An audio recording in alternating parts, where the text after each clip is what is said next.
आदिवासी छात्रों ने 108 मिनट तक 108 सूर्य नमस्कार किए। सोचिए कितना अनुशासन, कितना समर्पण रहा होगा। हमारे नौसेना के जहाजों पर भी योग की भव्य झलक दिखी। तेलंगाना में 3000 दिव्यांग साथियों ने एक साथ योग शिविर में भाग लिया। उन्होंने दिखाया कि योग किस तरह सशक्तिकरण का माध्यम भी है। दिल्ली के लोगों ने योग को स्वच्छ यमुना के संकल्प से जोड़ा और यमुना तट पर जाकर योग किया। जम्मू कश्मीर में चिनाब ब्रिज, जो दुनिया का सबसे ऊंचा रेलवे ब्रिज है, वहां भी लोगों ने योग किया। हिमालय की बर्फीली चोटियां और आईटीबीपी के जवान, वहां भी योग दिखा। साहस और साधना साथ साथ चले। गुजरात के लोगों ने भी एक नया इतिहास रचा। वडनगर में 2121 लोगों ने एक साथ भुजंगासन किया और नया रिकॉर्ड बना दिया। न्यूयॉर्क, लंदन, टोक्यो, पेरिस, दुनिया के हर बड़े शहर से योग की तस्वीरें आई और हर तस्वीर में एक बात खास रही, शांति, स्थिरता और संतुलन। इस बार की थीम भी बहुत विशेष थी, yoga for one earth one health, यानी एक पृथ्वी एक स्वास्थ्य। ये सिर्फ एक नारा नहीं है, एक दिशा है जो हमें वसुधैव कुटुंबकम का एहसास कराती है। मुझे विश्वास है इस बार के योग दिवस की भव्यता ज्यादा से ज्यादा लोगों को योग को अपनाने के लिए जरूर प्रेरित करेगी।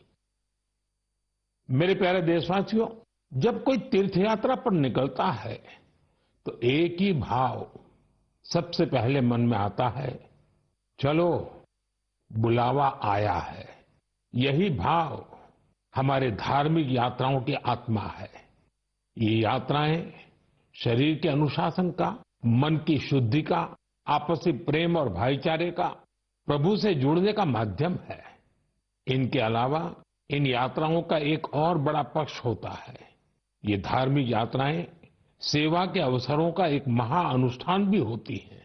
जब कोई भी यात्रा होती है तो जितने लोग यात्रा पर जाते हैं, उससे ज्यादा लोग तीर्थ यात्रियों की सेवा के काम में जुड़ते हैं। जगह जगह भंडारे और लंगर लगते हैं। लोग सड़कों के किनारे प्याऊ लगवाते हैं। सेवा भाव से ही मेडिकल कैंप और सुविधाओं की व्यवस्था की जाती है। कितने ही लोग अपने खर्च से तीर्थ यात्रियों के लिए धर्मशालाओं की और रहने की व्यवस्था करते हैं।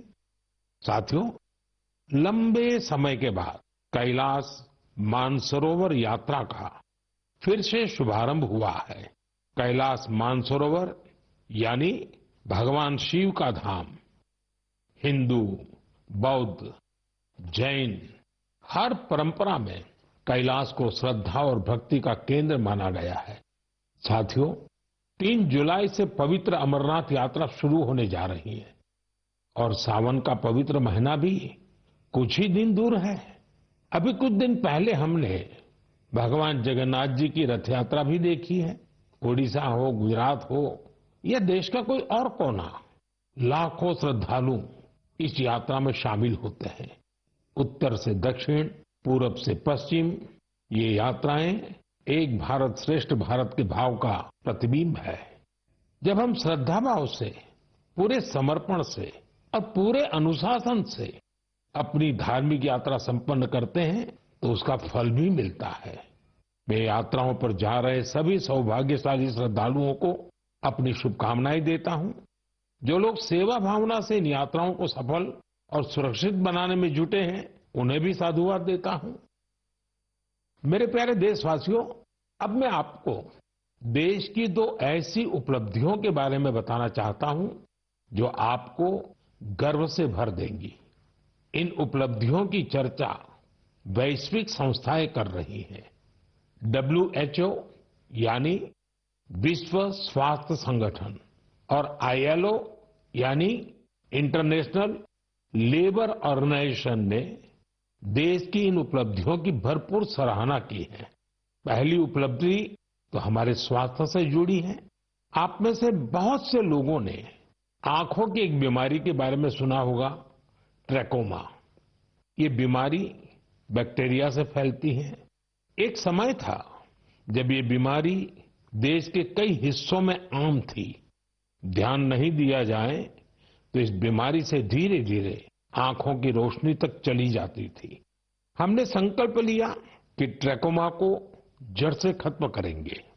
और मुझे आपको ये बताते हुए बहुत खुशी है कि विश्व स्वास्थ्य संगठन यानी WHO ने भारत को ट्रैकोमा फ्री घोषित कर दिया है। अब भारत ट्रैकोमा मुक्त देश बन चुका है। ये उन लाखों लोगों की मेहनत का फल है जिन्होंने बिना थके, बिना रुके इस बीमारी से लड़ाई लड़ी। ये सफलता हमारे हेल्थ वर्कर्स की है। स्वच्छ भारत अभियान से भी इसे मिटाने में बड़ी मदद मिली। जल जीवन मिशन का भी इस सफलता में बड़ा योगदान रहा। आज जब घर घर नल से साफ पानी पहुंच रहा है तो ऐसी बीमारियों का खतरा कम हो गया है। विश्व स्वास्थ्य संगठन WHO ने भी इस बात की सराहना की है कि भारत ने बीमारी से निपटने के साथ साथ उसके मूल कारणों को भी दूर किया है।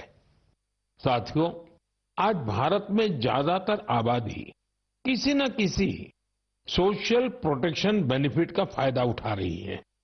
और अभी हाल ही में इंटरनेशनल लेबर ऑर्गेनाइजेशन ILO की बड़ी अहम रिपोर्ट आई है। इस रिपोर्ट में कहा गया है कि भारत की 64%, 64% से ज्यादा आबादी को अब कोई न कोई सोशल प्रोटेक्शन बेनिफिट जरूर मिल रहा है। सामाजिक सुरक्षा ये दुनिया की सबसे बड़ी कवरेज में से एक है।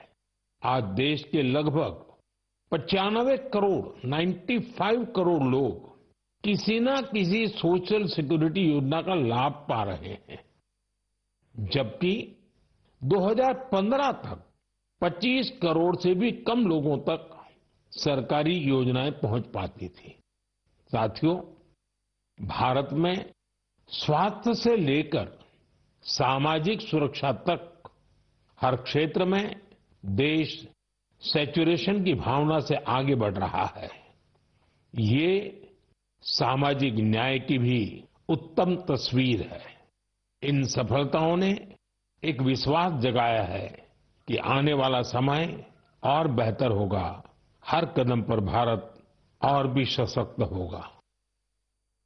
मेरे प्यारे देशवासियों, जन भागीदारी की शक्ति से बड़े बड़े संकटों का मुकाबला किया जा सकता है। मैं आपको एक ऑडियो सुनाता हूं। इस ऑडियो में आपको उस संकट की भयावहता का अंदाजा लगेगा। वो संकट कितना बड़ा था, पहले वो सुनिए, समझिए। आखिर ये जो जुल्म हुआ 2 साल तक, जुल्म तो 5-7 साल से शुरू हो गया था, मगर वो शिखर पर पहुंच गया है 2 साल में, जब इमरजेंसी लोगों पर ठोक दी और अमानुषी बर्ताव लोगों के साथ किया गया। लोगों के स्वतंत्रता के हक छीन लिए गए। अखबारों को कोई स्वतंत्रता न रही। न्यायालय बिल्कुल निर्बल बना दिए गए और जिस ढंग से 1 लाख से ज्यादा लोगों को जेल में बंद कर दिए और फिर अपने मनमानी राज की ओर से होती रही, उसकी मिसाल दुनिया के इतिहास में भी मिलना मुश्किल है। साथियों, ये आवाज देश के पूर्व प्रधानमंत्री श्रीमान मोरारजी भाई देसाई की है। उन्होंने संक्षेप में लेकिन बहुत ही स्पष्ट तरीके से इमरजेंसी के बारे में बताया। आप कल्पना कर सकते हैं वो दौर कैसा था। इमरजेंसी लगाने वालों ने ना सिर्फ हमारे संविधान की हत्या की, बल्कि उनका इरादा न्यायपालिका को भी अपना गुलाम बनाए रखने का था। इस दौरान लोगों को बड़े पैमाने पर प्रताड़ित किया गया था। इसके ऐसे अनेक उदाहरण हैं। जिन्हें कभी भी भुलाया नहीं जा सकता। जॉर्ज फर्नांडिस साहब को जंजीरों में बांधा गया था। अनेक लोगों को कठोर यातनाएं दी गई। मिसा के तहत किसी को भी ऐसे ही गिरफ्तार कर लिया जाता था। स्टूडेंट्स को भी परेशान किया गया। अभिव्यक्ति की आजादी का भी गला घोंट दिया गया। साथियों, उस दौर में जो हजारों लोग गिरफ्तार किए गए, उन पर ऐसे ही अमानवीय अत्याचार हुए। लेकिन ये भारत की जनता का सामर्थ्य है कि वो झुकी नहीं, टूटी नहीं और लोकतंत्र के साथ कोई समझौता उसने स्वीकार नहीं किया। आखिरकार जनता जनार्दन की जीत हुई। आपातकाल हटा लिया गया और आपातकाल थोपने वाले हार गए। बाबू जगजीवन राम जी ने इस बारे में बहुत ही सशक्त तरीके से अपनी बातें रखी थी। बहनों और भाइयों, पिछला चुनाव नहीं था, भारत की जनता का एक महान अभियान था। उस समय के परिस्थितियों को बदल देने का, तानाशाही के धारा को मोड़ देने का और भारत में प्रजातंत्र की बुनियाद को मजबूत कर देने का। अटल जी ने भी तब अपने ही अंदाज में जो कुछ कहा था, वो भी हमें जरूर सुनना चाहिए। बहनों और भाइयों, देश में जो कुछ हुआ उसे केवल चुनाव नहीं कह सकते। एक शांतिपूर्ण क्रांति हुई है। लोक शक्ति की लहर ने लोकतंत्र की हत्या करने वालों को इतिहास के कूड़ेदान में फेंक दिया है। साथियों, देश पर इमरजेंसी थोपे जाने के 50 वर्ष कुछ दिन पहले ही पूरे हुए हैं। हम देशवासियों ने संविधान हत्या दिवस मनाया है। हमें हमेशा उन सभी लोगों को याद करना चाहिए जिन्होंने इमरजेंसी का डटकर मुकाबला किया था। इससे हमें अपने संविधान को सशक्त बनाए रखने के लिए निरंतर सजग रहने की प्रेरणा मिलती है। मेरे प्यारे देशवासियों, आप एक तस्वीर की कल्पना कीजिए। सुबह की धूप पहाड़ियों को छू रही है। धीरे धीरे उजाला मैदानों की ओर बढ़ रहा है और उसी रोशनी के साथ बढ़ रही है फुटबॉल प्रेमियों की टोली। सीटी बजती है और कुछ ही पलों में मैदान तालियों और नारों से गूंज उठता है। हर पास, हर गोल के साथ लोगों का उत्साह बढ़ रहा है। आप सोच रहे होंगे कि कौन सी खूबसूरत दुनिया है। साथियों, ये तस्वीर असम के एक प्रमुख क्षेत्र बोडोलैंड की वास्तविकता है। बोडोलैंड आज अपने एक नए रूप के साथ देश के सामने खड़ा है। यहाँ के युवाओं में जो ऊर्जा है, जो आत्मविश्वास है, वो फुटबॉल के मैदान में सबसे ज्यादा दिखता है। बोडो टेरिटोरियल एरिया में बोडोलैंड कैंप कप का आयोजन हो रहा है। ये सिर्फ एक टूर्नामेंट नहीं है, ये एकता और उम्मीद का उत्सव बन गया है। 3,700 से ज्यादा टीमें, करीब 70,000 खिलाड़ी और उनमें भी बड़ी संख्या में हमारी बेटियों की भागीदारी। ये आंकड़े बोडोलैंड में बड़े बदलाव की गाथा सुना रहे हैं।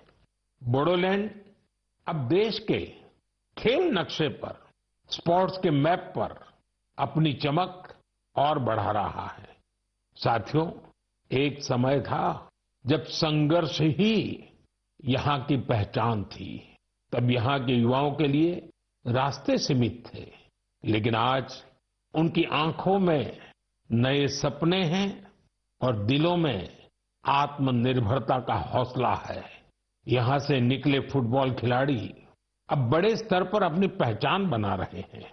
हालीचरण नारजारी, दुर्गा बोरो, अपूर्वा नारजारी, मनबीर बसुमतारी, ये सिर्फ फुटबॉल खिलाड़ियों के नाम नहीं है। ये उस नई पीढ़ी की पहचान है जिन्होंने बोडोलैंड को मैदान से राष्ट्रीय मंच तक पहुंचाया। इनमें से कई ने सीमित संसाधनों में अभ्यास किया, कई ने कठिन परिस्थितियों में अपने रास्ते बनाए और आज इनका नाम लेकर देश के कितने ही नन्हे बच्चे अपने सपनों की शुरुआत करते हैं। साथियों, अगर हमें अपने सामर्थ्य का विस्तार करना है तो सबसे पहले हमें अपनी फिटनेस और वेलबीइंग पर ध्यान देना होगा। वैसे साथियों, फिटनेस के लिए, ओबेसिटी कम करने के लिए मेरा एक सुझाव आपको याद है ना? खाने में 10% तेल कम करो, मोटापा घटाओ। जब आप फिट होंगे तो जीवन में और ज्यादा सुपर हिट होंगे। मेरे प्यारे देशवासियों, हमारा भारत जिस तरह अपनी क्षेत्रीय, भाषाई और सांस्कृतिक विविधता के लिए जाना जाता है, उसी तरह कला, शिल्प और कौशल की विविधता भी हमारे देश की एक बड़ी खूबी है। आप जिस क्षेत्र में जाएंगे, वहां की कुछ न कुछ खास और लोकल चीज के बारे में आपको पता चलेगा। हम अक्सर मन की बात में देश के ऐसे यूनिक प्रोडक्ट्स के बारे में बात करते हैं। ऐसा ही एक प्रोडक्ट है मेघालय का एरी सिल्क। इसे कुछ दिन पहले ही जीआई टैग मिला है। एरी सिल्क मेघालय के लिए एक धरोहर की तरह है।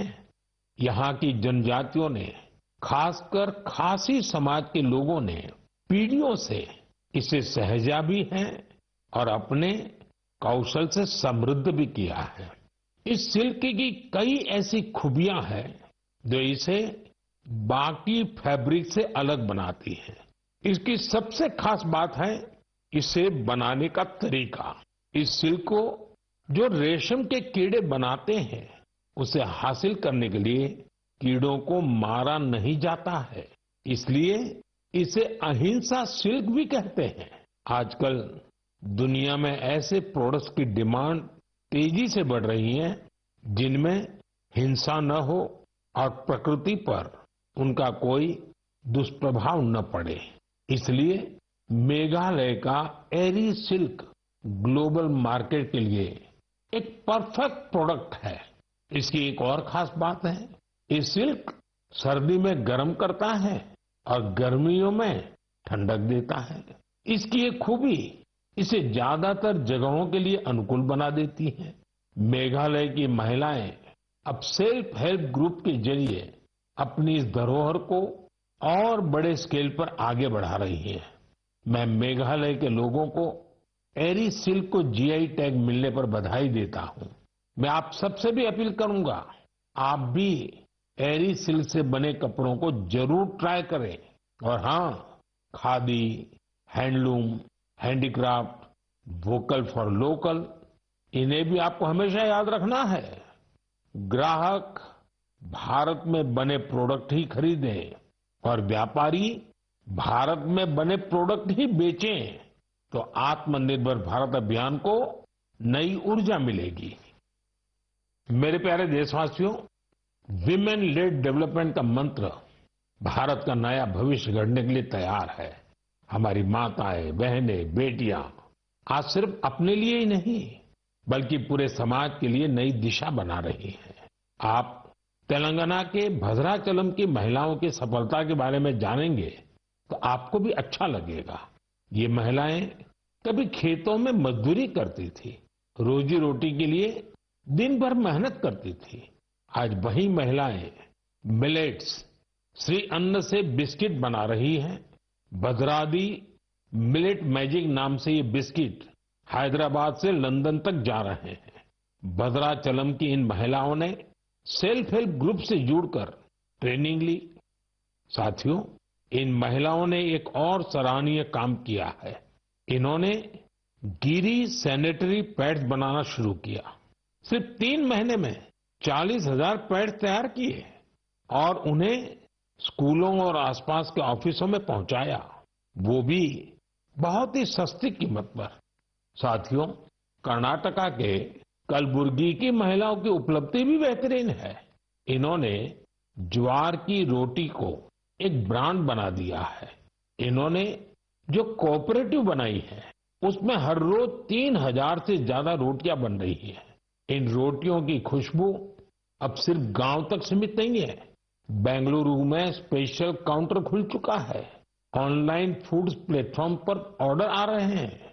कलबुर्गी की रोटी अब बड़े शहरों के किचन तक पहुंच रही है। इसका बहुत शानदार असर इन महिलाओं पर पड़ा है। उनकी आय बढ़ रही है।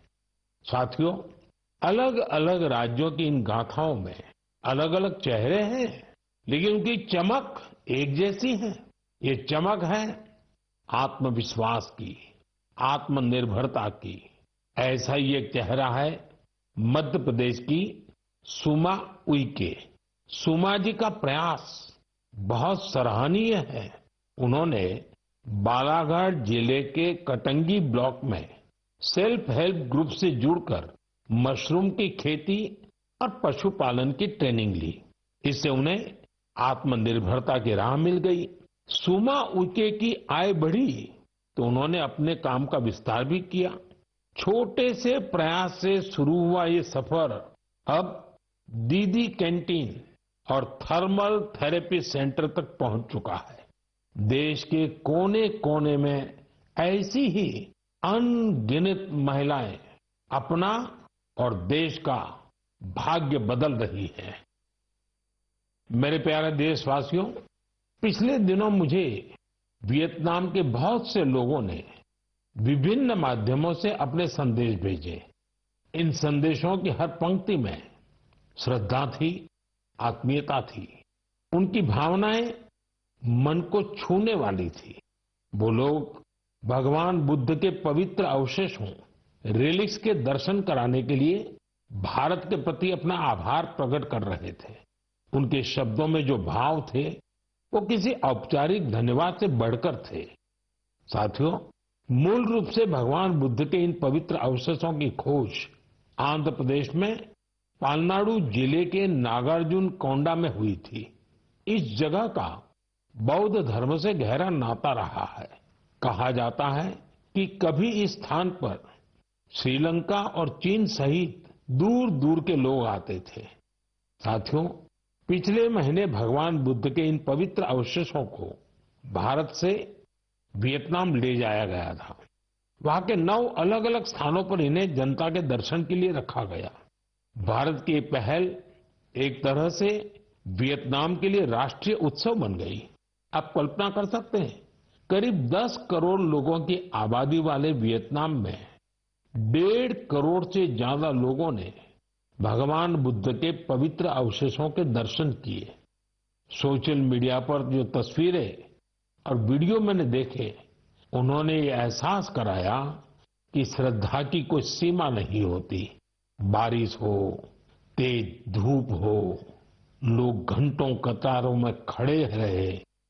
बच्चे, बुजुर्ग, दिव्यांगजन सभी भाव विभोर थे। वियतनाम के राष्ट्रपति, उप प्रधानमंत्री, वरिष्ठ मंत्री, हर कोई नतमस्तक था। इस यात्रा के प्रति वहां के लोगों में सम्मान का भाव इतना गहरा था कि वियतनाम सरकार ने इसे 12 दिन के लिए और आगे बढ़ाने का आग्रह किया था और इसे भारत ने सहर्ष स्वीकार कर लिया। साथियों, भगवान बुद्ध के विचारों में वो शक्ति है जो देशों, संस्कृतियों और लोगों को एक सूत्र में बांधती है। इससे पहले भगवान बुद्ध के पवित्र अवशेष थाईलैंड और मंगोलिया ले जाए गए थे और वहां भी श्रद्धा का यही भाव देखा गया। मेरा आप सभी से भी आग्रह है कि अपने राज्य के बौद्ध स्थलों की यात्रा अवश्य करें। एक आध्यात्मिक अनुभव होगा, साथ ही हमारी सांस्कृतिक विरासत से जुड़ने का एक सुंदर अवसर भी बनेगा। मेरे प्यारे देशवासियों, इस महीने हम सब ने विश्व पर्यावरण दिवस मनाया। मुझे आपके हजारों संदेश मिले। कई लोगों ने अपने आसपास के उन साथियों के बारे में बताया जो अकेले ही पर्यावरण बचाने के लिए निकल पड़े थे और फिर उनके साथ पूरा समाज जुड़ गया। सबका यही योगदान हमारी धरती के लिए बड़ी ताकत बन रहा है। पुणे के श्री रमेश खरमाले जी, उनके कार्यों को जानकर आपको बहुत प्रेरणा मिलेगी। जब हफ्ते के अंत में लोग आराम करते हैं तो रमेश जी और उनका परिवार कुदाल और फावड़ा लेकर निकल पड़ते हैं। जानते हैं कहां? जुन्नर की पहाड़ियों की ओर। धूप हो या ऊंची चढ़ाई, उनके कदम रुकते नहीं। वो झाड़ियां साफ करते हैं, पानी रोकने के लिए ट्रेंच खोदते हैं और बीज बोते हैं।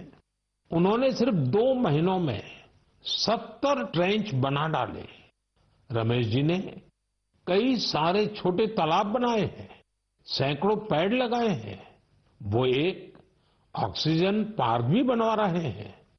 नतीजा ये हुआ कि यहां अब पक्षी लौटने लगे हैं, वन्य जीवन को नई सांसें मिल रही हैं। साथियों, पर्यावरण के लिए एक और सुंदर पहल देखने को मिली है गुजरात के अहमदाबाद शहर में। यहां नगर निगम ने मिशन फॉर मिलियन ट्रीज अभियान शुरू किया है। लक्ष्य है लाखों पेड़ लगाना। इस अभियान की एक खास बात है सिंदूर वन। यह वन ऑपरेशन सिंदूर के वीरों को समर्पित है। सिंदूर के पौधे उन बहादुरों की याद में लगाए जा रहे हैं जिन्होंने देश के लिए सब कुछ समर्पित कर दिया। यहां एक और अभियान को नई गति दी जा रही है, एक पेड़ मां के नाम। इस अभियान के तहत देश में करोड़ों पेड़ लगाए जा चुके हैं। आप भी अपने आपके गांव या शहर में चल रहे ऐसे अभियान में जरूर हिस्सा लीजिए। पेड़ लगाइए, पानी बचाइए, धरती की सेवा कीजिए, क्योंकि जब हम प्रकृति को बचाते हैं तो असल में हम अपनी आने वाली पीढ़ियों को सुरक्षित करते हैं।